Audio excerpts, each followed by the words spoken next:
I'm going to be talking about the story of Babel. I have an interlinear Hebrew, Greek, English Bible, and that's why I'm going to read the small passage of the Tower of Babel story, as it's called normally, and then we'll discuss it because I think it's actually quite interesting.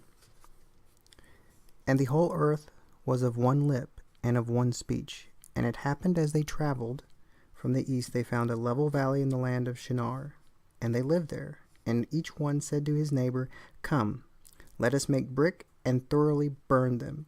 And they had brick for stone, and they had asphalt for mortar. And they said, "Come, let us build a city and a tower with its top in the heavens, and make a name for ourselves, that we not be scattered on the face of all the earth." And Jehovah came down to see the city and the tower which the sons of Adam had built. And Jehovah said, "Behold, the people is one, and the lip one to all of them. And this they are beginning to do, and now all which they have imagined to do will not be restrained from them. Come, let us go down and confuse their lip, so that they cannot understand one another's speech." And Jehovah scattered them there over the face of all the earth, and they stopped building the city. On account of this, its name is called Babel, because Jehovah confused the lip of all the earth there, and Jehovah scattered them abroad from there on the face of all the earth. So something that struck me about this short story is that, for starters, they are not trying to build a tower to heaven. It actually says, according to the translation I have, that they're going to make its top in the heavens, thus making themselves equal to God. And I think another indication that we have of this is because make a name for ourselves. A name in the heavens. Well, that's God's name. That's God's place, right? So they are making themselves as God. There will be God. And here's another strange passage that he says, "Behold, the people is one, and the lip one to all of them. And this they are beginning to do." I think that means that they all are in accordance with the same mind, the same thought. And this is what you see when ideologies infect people, that they all say the same thing. It's almost like a Pavlovian response. You give X response, or any response that's not the actual what they think you should be saying in response to them. They automatically say something. Like today's, you might say that with the SJW, regressive, postmodern, Marxist left side. If you have anything to say about immigration policy, and it's not, everyone should be able to come to the United States no matter what. If you have anything to say about that in regards to less than that, you're, a racist. So, of one mind, of one lip. They want that to be all one. And this is the most important part, I think, of this, of the whole thing. "And now, all which they have imagined to do will not be restrained from them."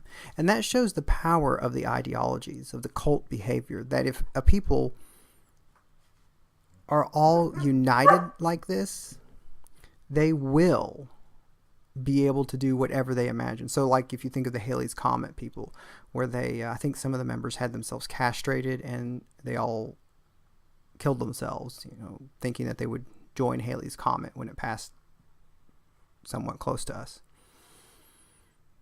What if everyone on Earth thought like that? Because that's what they're saying is the problem here with the tower, with this city that they're building. Which I would really love to know what the name of the city that the people called it. That would be really interesting before it gets its name. After the fact, what they were going to call it, as it were. But, so you see that if everyone is united in same thought, which does seem to be very authoritarian. And if you look at like the communist countries, the main ones being Russia, Stalin's Russia, and Mao's China, when the people were fairly united, of one mind, of one lip. And I think it's important when they say lip, because that is also referencing that it's not like it's a full functioning person that's thinking that you're interacting with. It's just lip service, just the lip. It's just that automatic Pavlovian response. And you look at how many people were killed in the communist Russia and China. It was horrific how many people were actually killed by their own governments in doing good. And that's the power of this phrase. And now all which they have imagined to do will not be restrained from them. So they go, come, let us go down and confuse their lips so that they cannot understand one another's speech. Now, I think a lot of people think that this is interpreted to mean that this is where you get different languages from. But I'm not actually so sure that's what it means, because somebody can be speaking the same language as you and you not understand them. And you would have that if you had, certain types of people talk about, like an atheist and say like somebody from the Westboro Baptist Church type, a fundamentalist Christian. They wouldn't understand each other. I don't think they would understand each other very well at all. And they would not be able to get much done or accomplished. And that seems to be the problem here, is that when you're united like this, in this ideology, anything that you can imagine can be accomplished. Well, will be attempted to accomplish, I guess is a better way to say it. Not that it necessarily will, but everything will move that way. So I'm wondering if this is more that the ideology is broken rather than just speaking another language. Because if they were speaking different languages, people can learn other languages. That's not difficult. For most people, you can learn another language or two. So they could all learn the same language. If you want to think about the story. So it doesn't make sense necessarily that he's just saying that they all speak different languages. It's that they cannot understand one another's speech, that they have a different framework for understanding the world. And I think in recent conversations, you would see this when you see the conversations between Sam Harris and Jordan Peterson on Sam Harris's podcast, Waking Up. You can listen to those on YouTube. Just listen to a few minutes, like 5 minutes, and you'll see these are two different people that don't understand each other. Like, they speak the same language, they don't understand. And I think this is somewhat to what it's referencing here, is that sort of thing. So on account of this, its name is called Babel, because Jehovah confused the lip of all the earth there. And Jehovah scattered them abroad from there on the face of all the earth. And it's interesting that they use the word babble. Because when someone's babbling, it's like nonsense. It doesn't say that they were speaking different languages. It actually says that they were speaking nonsense. And that's what you see a lot with the regressive left currently in the United States. These people are speaking nonsense. They are literally babbling. There is nothing constructive or adding to much of the speech that you see, especially on American universities, where in some places they are calling for segregation. They want to be segregated. And that is completely babbling nonsense. It so shows a lack of understanding, and a lack of understanding of oneself and what's going on. So, I do think that this passage perhaps has some use today, and that while we might not like that we have different frames of reference and different ways of viewing the world, different meanings, different maps of the world that we have, that perhaps it is a good thing.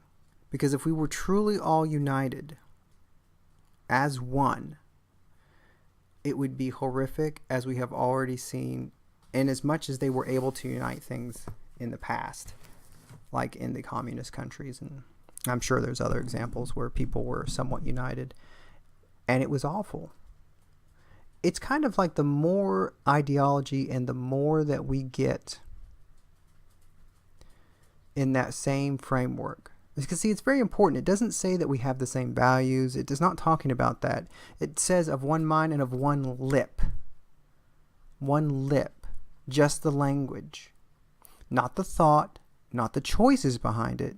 just of one like mass cult that's just sitting there repeating the same phrases over and over and over again. And that does seem to be very detrimental to humanity in general, and something to definitely be avoided at all costs.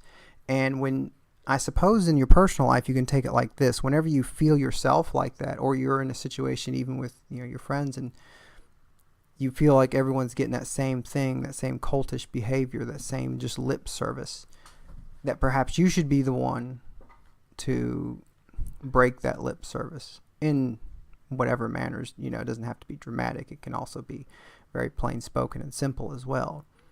It could even be the phrase, well, we're all kind of saying the same things and thinking the same things here, and that it would be nice if we had a different perspective in this, something different, just to check us, right? It could be very good. Anyways, if you have anything to add, I would greatly appreciate it. I am by no means a scholar of the Bible. I do appreciate its use.